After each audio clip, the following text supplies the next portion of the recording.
बीते दिनों पूरे पंजाब भर दे विच लगातार ਵੱਖ-ਵੱਖ वारदातां ਹੁੰਦੀਆਂ नज़र आ रही। सो लुधियाने विच भी बीते दिनों 2-3 दिन पहला एक वारदात ਹੁੰਦੀ है जिस दे विच PRTC ਦੀ ਇੱਕ ਬੱਸ ਜਿਹੜੀ ਹੈ ਉਹ ਲੁੱਟਣ ਦੇ ਕੁਝ ਆਰੋਪ ਜਿਹੜੇ ਉਹ ਲਗਾਏ ਜਾਂਦੇ ਆ। ਸਾਡੇ ਨਾਲ CP ਲੁਧਿਆਣਾ ਮੌਜੂਦ ਹੈ, ਉਹਨਾਂ ਨਾਲ ਵੀ ਗੱਲਬਾਤ ਕਰਾਂਗੇ ਇਸ ਕੇਸ ਦੇ ਉੱਤੇ।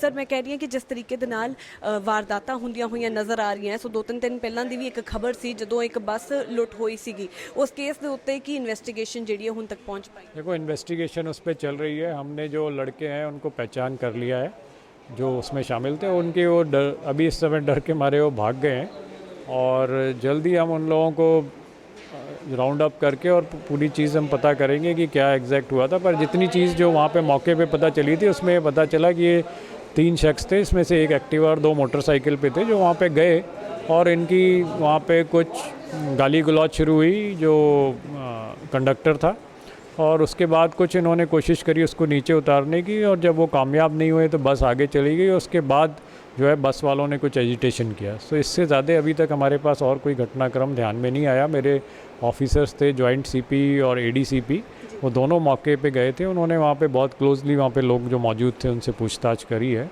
और इस चीज़ के ऊपर अभी तक हमारी जितनी जानकारी है इतनी है। इसके बाद जब भी हमें कोई जो शामिल थे उसके अंदर लोग बाग वो पता चलते हैं, हम फिर आपको और डिटेल बता सकेंगे।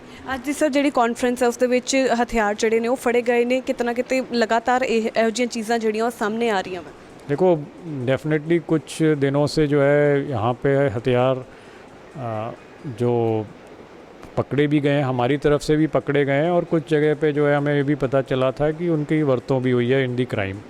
सो इस चीज़ को ध्यान में रखते हुए हमने एक विशेष तरीके की अवेयरनेस और मुहिम अपनी तरफ से चलाई हुई थी, और आज उसके अंदर एक बड़ी कामयाबी मिली है जिसमें 3 शख्स हमने अरेस्ट किए हैं, जिनसे 2 पिस्टल मिले हैं 315 बोर के, और एक जो है सेमी ऑटोमेटिक 32 बोर की गन मिली है, और इनके पास काफ़ी बड़ी संख्या में कारतूस मिले हैं।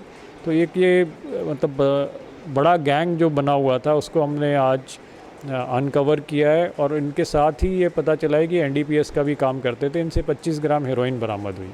जी, आपको लगता है ये गैंग कल्चर या गन कल्चर जो पंजाब में अभी है वही कहीं ना कहीं ताल्लुकात रखता है? जो बीते दिनों कितनी वारदातें हुई उनके साथ इसका भी कोई संबंध है? देखो, कोई भी नाजायज़ काम है उसके अंदर डेफिनेटली अलग अलग तरीके के इंग्रेडिएंट्स होते हैं। इसमें इलिसिट वेपन जो है वो उसका इस्तेमाल भी एक इम्पॉर्टेंट हिस्सा है।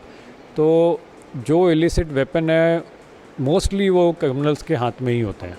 तो ये एक चैलेंज होता है हमारे लिए कि वो वेपन कहाँ पे किस जगह पे है और कौन उसको सप्लाई कर रहा है। तो आज इसी कड़ी के अंदर जो इन्फॉर्मेशन डेवलप हुई थी उसमें हमारी डिवीज़न नंबर 6 की पुलिस हैं, उसमें सब इंस्पेक्टर मधुबाला की टीम थी, और ACP हैं मिस्टर राजेश शर्मा, इनकी टीम, साढ़े जॉइंट CP हैं मिस्टर रवचरण बराड़, इन्होंने सारे ने मिल कर के एक बहुत अच्छा ऑपरेशन आज किया है।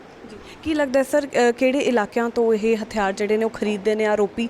ਕਿੱਥੋਂ ਕਿੱਥੋਂ ਇਹਨਾਂ ਨੂੰ ਇਹ ਸਮਾਨ ਜਿਹੜਾ ਉਹ ਮਿਲਦਾ ਹੈ?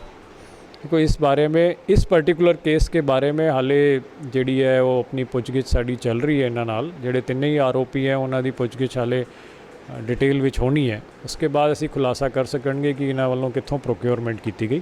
ਪਰ ਇਸ ਤੋਂ ਪਹਿਲੇ ਜਿਹੜੇ ਸਾਡੀ ਐਕਸਪੀਰੀਅੰਸ ਕਹਿੰਦਾ ਹੈ ਪਿੱਛੇ ਕੁਝ ਮੱਧ ਪ੍ਰਦੇਸ਼ ਤੋਂ बड़वानी ਤੇ ਖਰਗੋਨ ਇਲਾਕੇ ਦੇ ਵਿੱਚ ਉੱਥੋਂ ਤੋਂ ਇਹ ਪ੍ਰੋਕਿਉਰਮੈਂਟ ਕਾਫੀ ਬਾਰ ਹੋਈ ਹੈ। ਉਹਦੇ ਵਿੱਚ ਕਈ ਵਾਰ ਪੰਜਾਬ ਪੁਲਿਸ ਨੂੰ ਇੱਕ ਵੱਡੇ ਆਪਰੇਸ਼ਨਸ ਕਰਕੇ ਕਾਮਯਾਬੀ ਮਿਲੀ ਹੈ, ਔਰ ਵੱਡੇ ਸੰਖਿਆ ਵਿੱਚ ਉੱਥੋਂ ਜਿਹੜੀ ਹੈ ਨਜਾਇਜ਼ ਪਿਸਟਲਸ ਵਗੈਰਾ ਫੜੀ ਗਈ।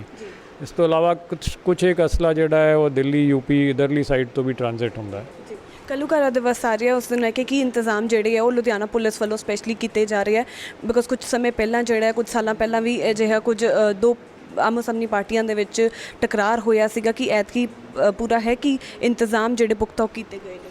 ਪੂਰਾ ਪੁਖਤਾ ਇੰਤਜ਼ਾਮ ਹੈ, ਇਹਦੇ ਵਿੱਚ ਕੋਈ ਸ਼ੱਕ ਨਹੀਂ। ਅਸੀਂ ਡਿਟੇਲ ਵਿੱਚ ਪਲੈਨਿੰਗ ਕੀਤੀ ਹੈ, ਜਿਹੜੇ ਕੋਈ ਧਾਰਮਿਕ ਜਥੇਬੰਦੀਆਂ ਹੈ ਉਹਨਾਂ ਨਾਲ ਵੀ ਗੱਲਬਾਤ ਕੀਤੀ ਹੈ, ਜਿਹੜੇ ਇਹਦੇ ਵਿੱਚ ਇਨਵੋਲਵ ਜਿਹੜੇ ਲੀਡਰਸ ਰਹਿੰਦੇ ਹੈ ਉਹਨਾਂ ਸਾਰਿਆਂ ਨਾਲ ਅਸੀਂ ਰਾਬਤਾ ਕਾਇਮ ਕੀਤਾ ਹੋਇਆ। ਉਹਨਾਂ ਦਾ ਵਿਸ਼ਵਾਸ ਹੈ ਸਾਡੇ ਉੱਤੇ, और असी पूरी तरीके से अमन शांति कायम रखांगे। हाउस अरेस्ट इस टाइम ऐतकी होई है कोई कि नहीं? देखो, हाले तक किसी को भी असी अरेस्ट नहीं किया। हर एक बंदा साडे नाल कोऑपरेट करता है, और जदों तक सानू नहीं लगता कि कोई इहो जिहा कदम उन्हें वालों चुक्या जाना है जिहड़े करके कि किसी किस्म का अनरेस्ट या तनाव बन सकता है, उदों तक असी कोई इहो जी चीज़ नहीं करन दा अपना इंटेंशन रखते हैं।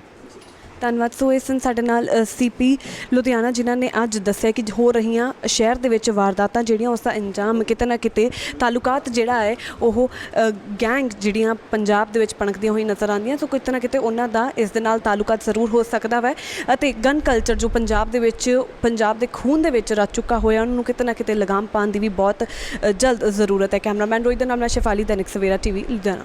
ਬਾਬਾ ਯਾਮੀਨ ਬੰਗਾਲੀ 골ਡ ਮੈਡਲਿਸਟ ਤੁਹਾਡੇ ਸ਼ਹਿਰ 'ਚ ਪਹਿਲੀ ਵਾਰ ਅਦਭੁਤ ਸ਼ਕਤੀ ਚਮਤਕਾਰ ਵੇਖੋ।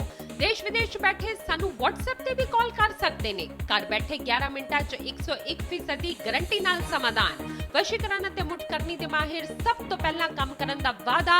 ਨੌਕਰੀ, ਪ੍ਰਮੋਸ਼ਨ, ਕਾਰੋਬਾਰ 'ਚ ਪਰੇਸ਼ਾਨੀ, ਘਰ 'ਚ ਝਗੜਾ, ਬਰਕਤ, ਔਲਾਦ ਕਹਿਣੇ ਤੋਂ ਬਾਹਰ ਹੋਣਾ, ਕੋਰਟ ਕੇਸ, ਤਲਾਕ, ਪ੍ਰਾਪਰਟੀ ਡਿਸਪਿਊਟ, ਗੁਪਤ ਰੋਗ, ਪੁਰਾਣਾ ਦਰਦ, ਪਤੀ ਪਤਨੀ ਚੰਬਨ, ਜਾਦੂ ਟੋਣਾ, ਮਨਮੋੜੀ ਵਸ਼ੀਕਰਨ ਕਰਵਾਉਣਾ ਜਾਂ ਤੁੜਵਾਉਣਾ, ਸੌਤਨ ਦੁਸ਼ਮਣ ਤੋਂ ਛੁਟਕਾਰਾ, ਸਦਾ ਲਈ ਰੁੱਸੇ ਨੂੰ ਮਨਾਉਣਾ, ਪਿਆਰ ਮੁਹੱਬਤ। ਬਾਬਾ ਯਾਮੀਨ ਬੰਗਾਲੀ 96 435 032 21।